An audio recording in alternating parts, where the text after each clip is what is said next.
আর দেবিকা মানে সেই দুই প্রিয় বান্ধবী জুটি, তাদের রিলস আমাদের ভীষণ ভালো লাগে, তাদের ভীষণ ভালোবাসি আমরা মন থেকে। আর কিছু বলারই নেই, প্রচন্ড আনন্দ হচ্ছে দেখে। ঠিক আছে, বলতে পারো। কেমন আছো? এটাই বলে মানিকি ধার।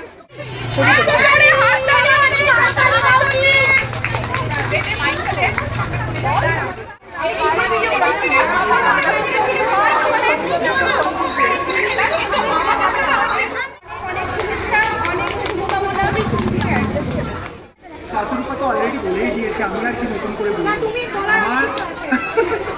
আমার বান্ধবী অলরেডি বলে দিয়েছে আজকের তোমাদের ডাকে আমরা নারী আমরা পারি। আমি জানি না আমি কতটা নারী হয়ে উঠতে পেরেছি, কিন্তু আমার তো মানে নারী হয়ে ওঠাটা বড় কথা নয়, মানুষ হয়ে ওঠাটা সব থেকে বড় উদ্দেশ্য হওয়া উচিত।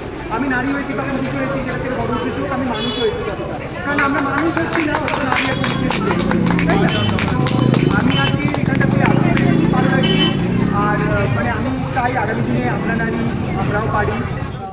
কন্ট্যাক্ট করে শতরূপাদির সাথে আমি ভাবিনি, কারণ আমার মনে হয়েছিল আমার সেই সামর্থ্য নেই যে আমি তাদেরকে আনবো অবভিয়াসলি একটা, কিন্তু বিনা কিছুতে শুধুমাত্র ভালোবাসা